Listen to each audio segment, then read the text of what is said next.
we still have people kind of trickling in. So thank you everybody for coming tonight. We are in this really cool time where we're coming to the end of the year, and I'm very happy about that. I think I mentioned this before, just about how this like last quarter of the year just kind of like races by, right? And it seems like it has a lot to do with the holidays, right? We have something to look forward to. We kind of like leapfrog from Halloween to Thanksgiving to Christmas and then New Year's, and it's like, I remember when my son was little, we watched Arthur all the time. I don't know if anybody's ever watched Arthur, but that was like our jam. We like lived on Arthur, and there was an episode where they kind of were hitting this lull. They were like super bored, and it was because there were no holidays coming up, and it was just like the lull of that. So that's when Buster said, I know, I'm going to invent a holiday called Bring Me Candy Day. And they were like, so anyway, you'd have to be a diehard Arthur fan to know those episodes. Anyway, so we are in this space where it's the end of the year, and the weather is cooler. It normally doesn't get cooler until much later in the year, but now we're so fortunate that it's earlier and we're getting to enjoy the cooler weather. It's been a huge blessing. And then all the rain, and like I said last time, you're welcome. That's all ZenLife's doing, maybe. And so that's really a good thing. We're talking a lot about this idea of integration, right? So when we kind of, we're coming toward the end of the year, what lessons did we learn this year? As we start to kind of integrate the things that have shown up over the course of the year, and then how do we bring those into our awareness so that we actually have a change in our life? Okay, and so that the change in our life is something that can start to really, because it takes time. Everything takes time, you know? When you put a seed in the ground, it takes time to start to see the little teeny sprout that comes up from that. It doesn't just happen automatically. So as we're kind of folding into this last quarter of the year, I would invite everybody to start really thinking about that. Like, what did I actually bring in new this year? What did I kind of learn about myself, learn about how I'm doing things that I really did. I said I was going to get rid of, or I said I was going to stop doing, or whatever, and I haven't yet. How can I actually start to make that change so that I can get rid of those things, or actually so I start next year like without it? Because I don't like New Year's resolutions. They're a bummer because it's almost as if we set ourselves up for failure, right? And put these ginormous expectations on ourselves, and we couldn't accomplish it the whole year before, but somehow magically January 1st, the windows of heaven are going to open up upon me, and I'm going to be able to be like a realized being. It ain't going to happen.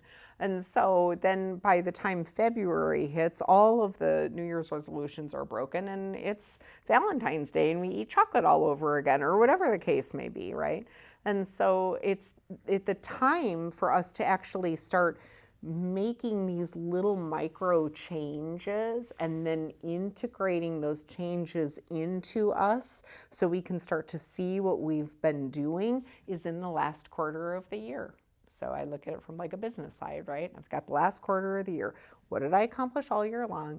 Where am I right now? So I can actually start to really foster those changes. So, and think about that today as we're kind of going into our meditation so that we can invite kind of newness. It's like freshness, you know. I talk about my yard a lot, and it's not just because Kyle's here and he's a very accomplished landscaper. So if anybody ever wants their yard to look extraordinarily beautiful, he's the man to call. So I he like aerated the dirt for us because we didn't do anything for a while. And then, the dirt gets all packed down and it's hard and then it's impenetrable. There isn't anything that we can't grow anything there anymore. And so he had to aerate the soil for us.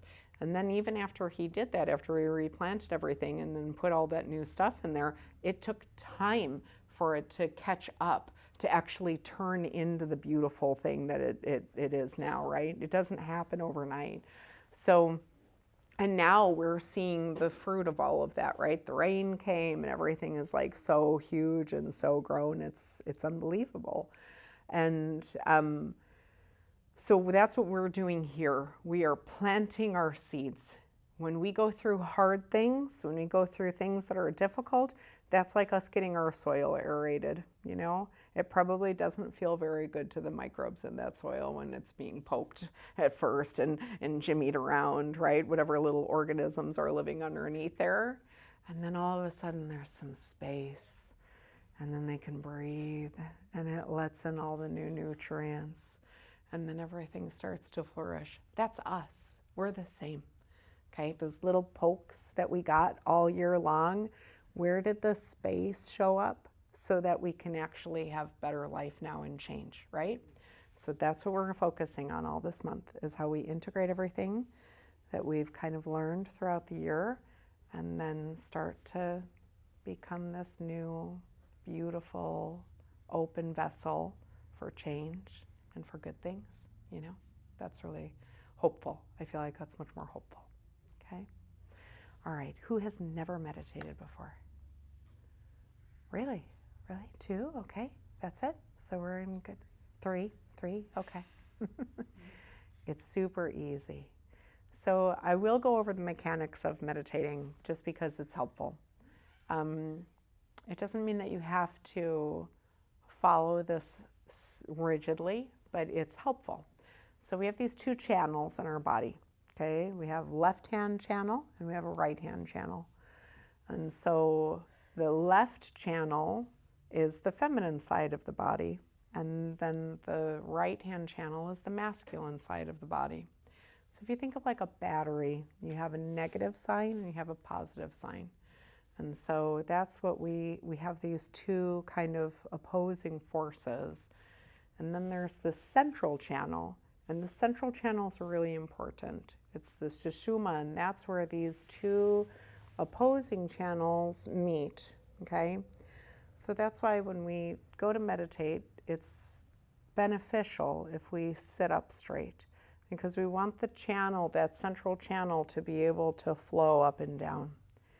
Now, if you cannot sit comfortably in your skin, then that's when I invite you to lay down on your back and then put your feet on the floor and the knees to the ceiling. The reason why I say that is because we don't want to fall asleep.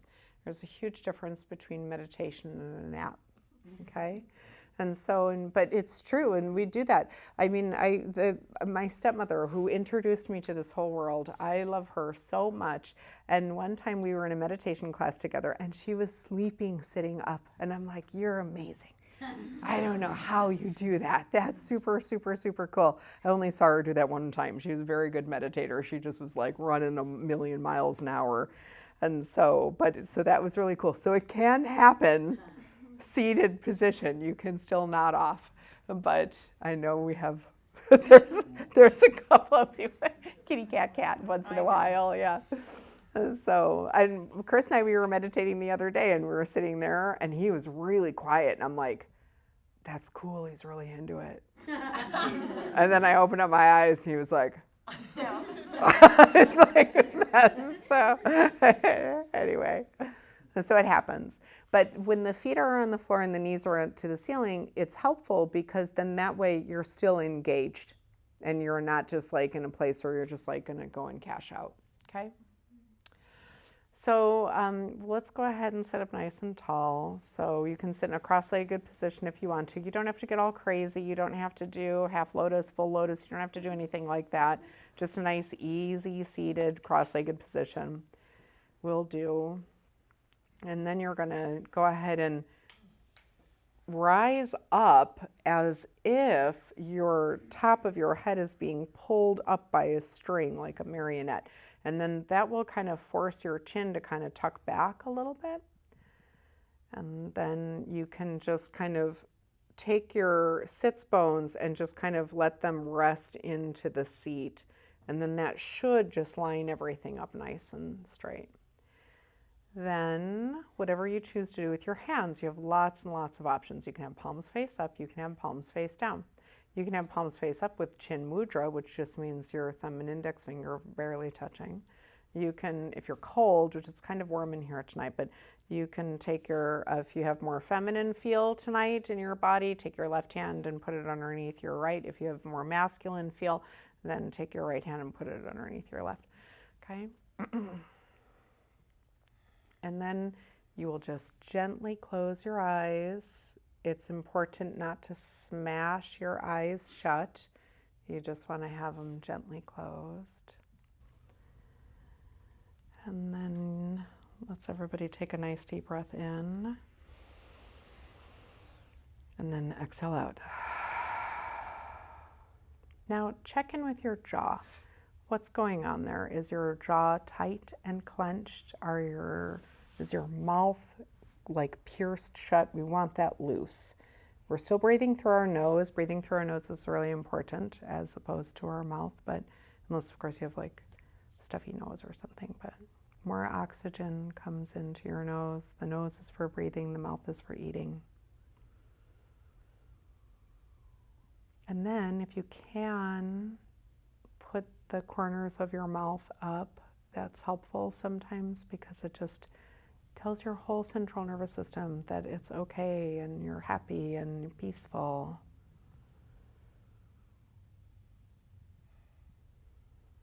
And let's take another deep breath in.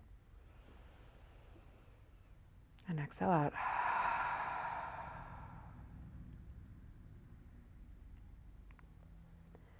Now it's nice to bring your attention or your imaginary gaze point up to your third eye.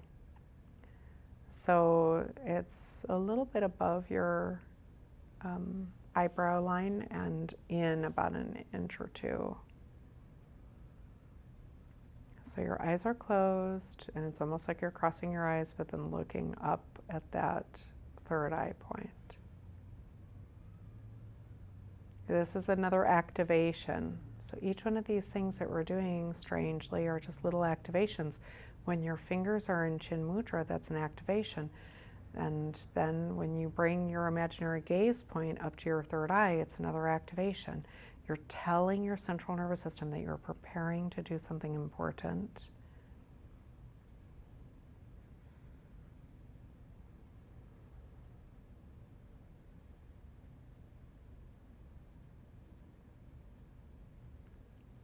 Let's go ahead and just bring our awareness right to our breath.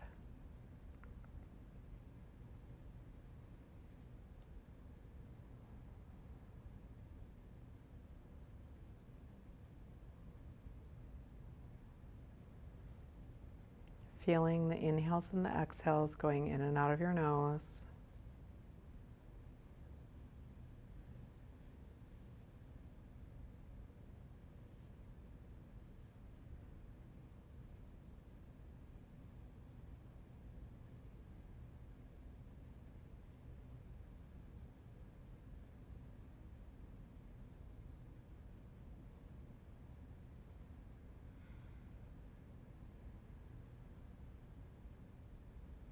Feeling the inhales and the exhales, the expansion of your lungs and your chest and your belly, the contraction on the exhalation.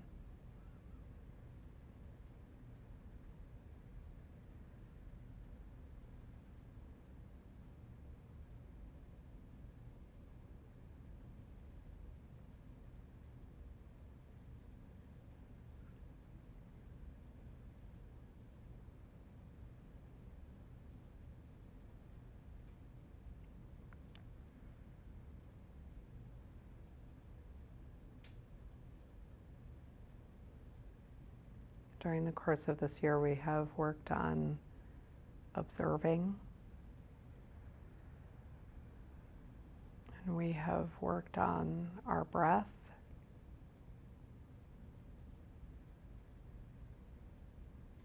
We've worked on these key points of meditation throughout this year so that we can discipline our mind in a way that keeps us safe from our own delusions in our mind. As we start to come to a point now to integrate a lot of these teachings that we've been working on throughout the year,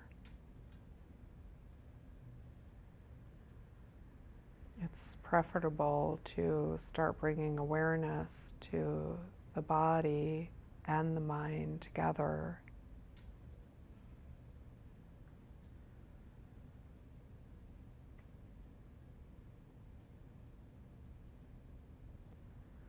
And just noticing right now, just simply noticing what the body's doing.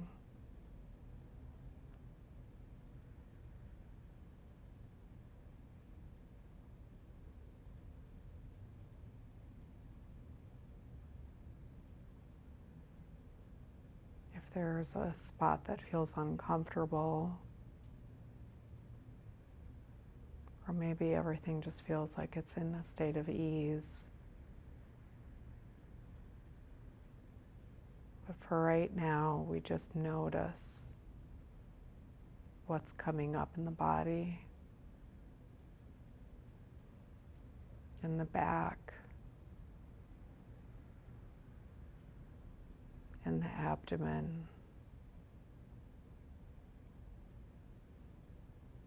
across your shoulders, in your hips, your feet, your knees,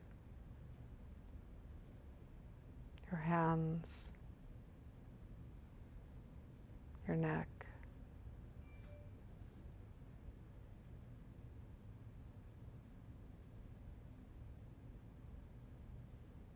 your face,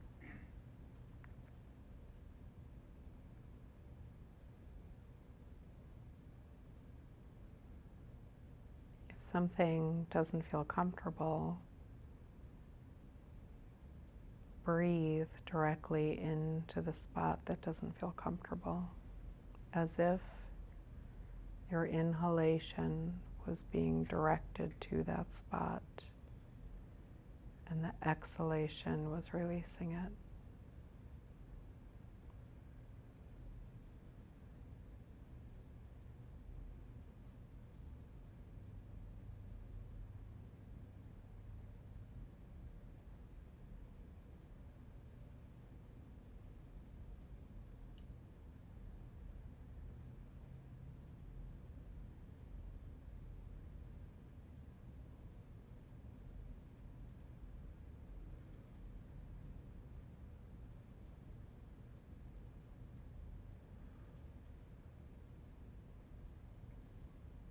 Now let's bring awareness to our mind,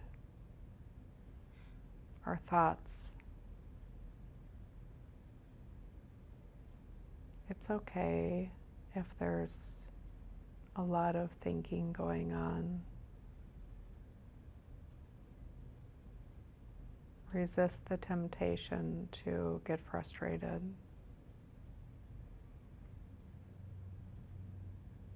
Just notice whatever it is that the mind is resting on, as if you're lazily watching it and just seeing what's happening in there.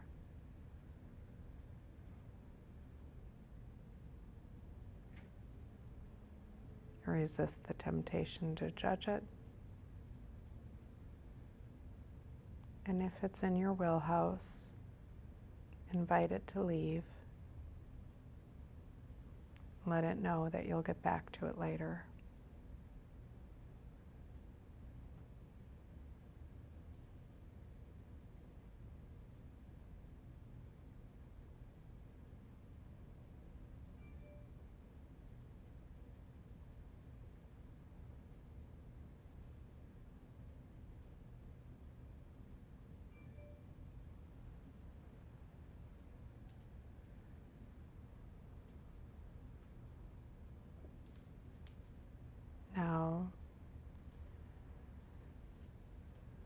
sitting quietly in your body.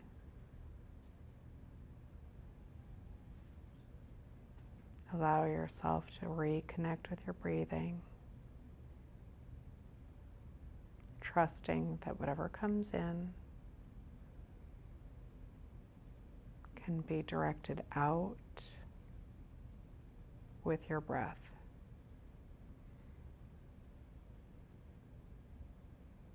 So it's almost as if the inhalations bring in fresh energy and the exhalation releases anything that isn't serving you.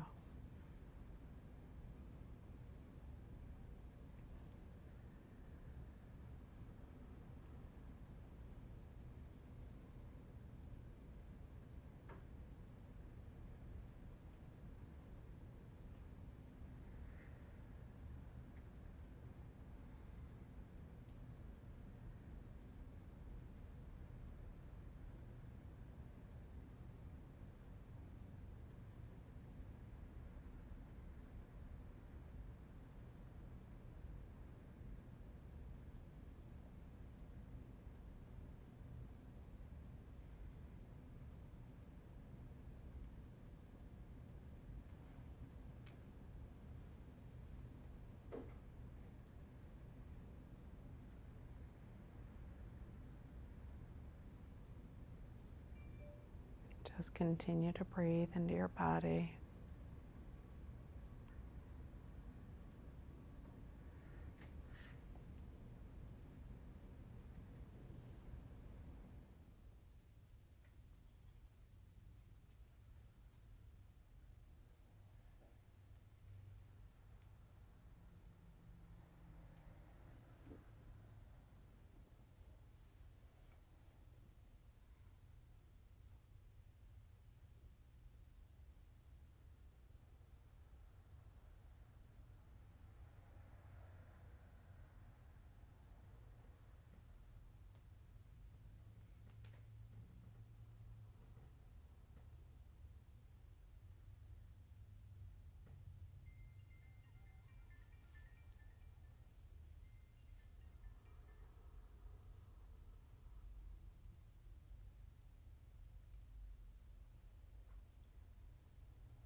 Now we'll take a little walk through this year up until this point in our mind.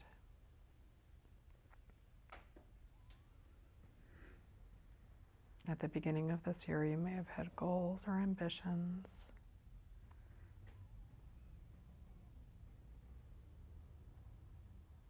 Maybe some of them came to pass and some of them did not.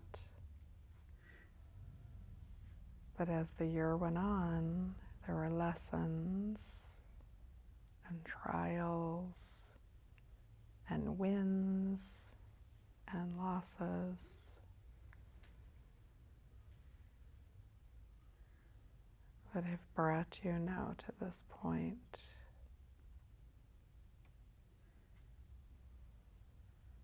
And we all have choices in how we choose to live out the remainder of this year.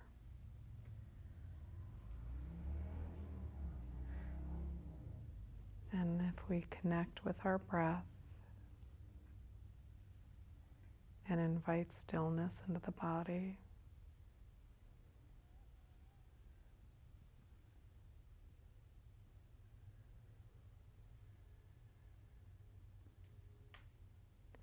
we can start to manage some of the things that have given us the lessons and the wisdom from this year.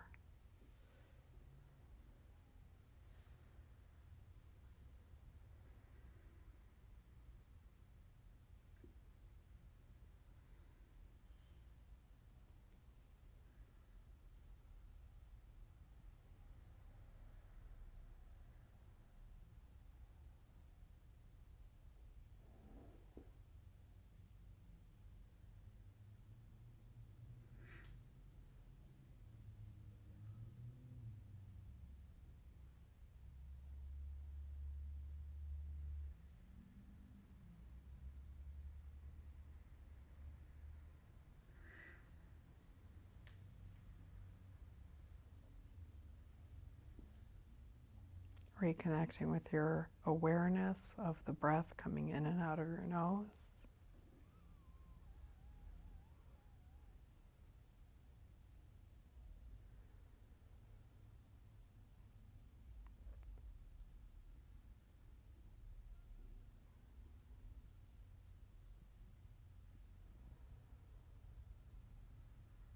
Allowing yourself permission to move around, maybe your hands, maybe wiggling your back. I would encourage you to not open your eyes until you're ready.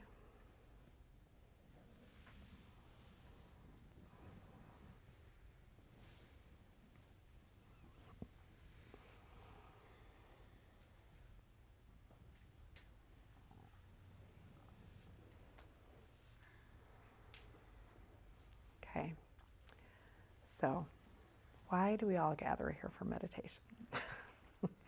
We gather here for meditation because we're trying to discipline our mind. We are goosey. Our brains are goosey, and they get us into trouble. Our brains get us into trouble. They, we think all kinds of crazy things. We believe all of our, I call them delusions. And then we project things, and then we perceive things. So we project and we perceive. And I run my hands over my eyes like that because I have a mask that I put over my eyes that helps me to filter the world from my perspective. And everything that I come into contact then has to pass through that filter of awareness. So each situation, each interaction, each person that I deal with, they pass through this. They're like glasses or goggles that I have on, and it's all my childhood trauma, and it's all my whatever, right? And so when I see the world from that way, and then that's why it's really hard to believe what goes on inside of my mind, because my perception of this is going to be different than Paige's, different than yours, different than yours, different than yours. And so because our backgrounds are so different, so that's why what's true and what's real, we don't know. Right? And so we meditate specifically to let go of those delusions, to start to take those goggles off so that we can start to see the world not through all those filters, but through quiet and presence, awareness, right? So that's why we have to dial into the body. We have to dial into the thoughts. We have to stop hanging on to the thoughts and believing the thoughts. And we have to start kind of observing. So several months ago when we did the Observe the Observer meditation, that's a really important meditation. It's a really high level meditation, but it's a really important meditation because what we're trying to do is we're trying to break out of this I'm the star in my own movie thing, okay? So, and that's what we're all kind of living in. So when we break out of that and we watch the film of whatever interaction or thought that we're watching, and then the next level is when we can watch ourselves watching that film. All of a sudden everything is just equanimity and peace and love, okay? Because we don't judge anymore. When we're watching the film firsthand, we're still kind of like in it and watching it and kind of judging it weirdly. But when we watch ourselves watching it, we're free from all of that. It's almost like an omniscient love, like a God type love, that when we view ourselves that way. So that's why we worked on that for over a month earlier this year. And then the breath. When we work on the breath is the thing that will get you out of more trouble than you could ever imagine. That's why when we tell our little kids, okay, take 10 breaths, count to 10, and then come back, and then we'll do this, right?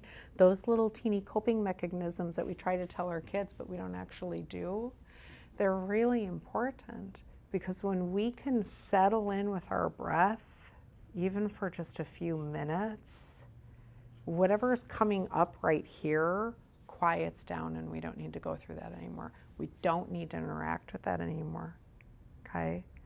And so it's almost like there's like a weird unlocking that happens when we connect with our breath, and then we're free from whatever that was coming at us, okay?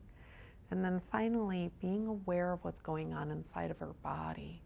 So I've talked about my gift of menopause a lot, and I love her so much. I have a love-hate relationship with her, but I really do love her. And it's because she's taught me so much about, like, I'm not regulating myself right now. I can feel it. Like I'm having a hot flash, or I'm having some sort of a cuckoo moment in my head, and it's like, I'm not regulating myself. Something is coming up, and I'm actually not being good to myself. I'm not being true to myself. And so menopause is like this gateway to pure wisdom, if you allow it to be, because you have to be aware of what's going on inside of your body. Otherwise, you're just going to walk around in a big sopping wet puddles all over the place and really reactive and mean all the time, you know? So you have to dial in. And so, and men do that too, you know? So it's so important. If we do these three things, we witness what's going on, not in it. We breathe, and we check in with our body and what's going on with our body. We can get through just about anything. But that all happens on your cushion. That's why we do this. And so it's paramount. It is paramount.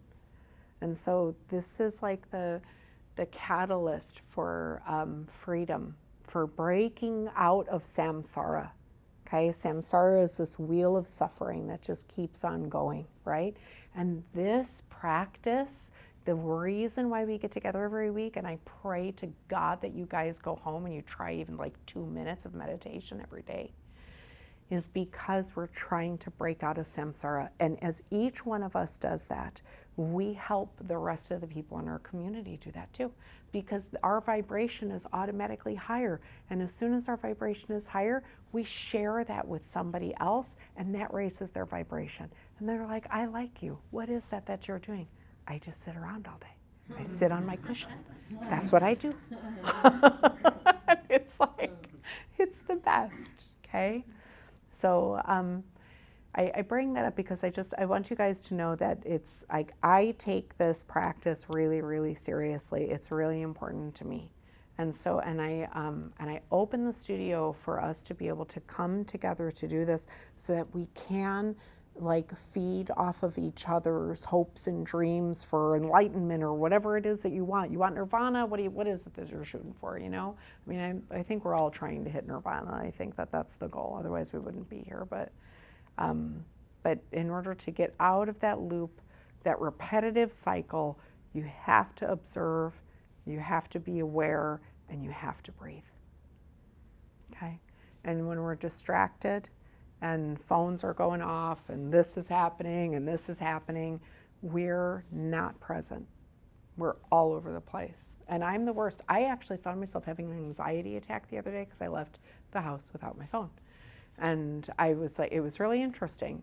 And so I can make a million excuses for that. I can say, well, I have a business to run, and sometimes if there's a teacher that's going to sub or whatever, I don't know what's going to happen. And if I don't have my phone, nobody can get a hold of me. And I have clients that need to get a hold of me. And then what if Chris can't get a hold of me? And so I have all the excuses in the universe, right?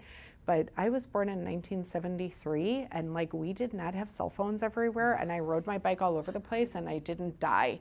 But yet, for some reason, I can't even go and get gas without my cell phone.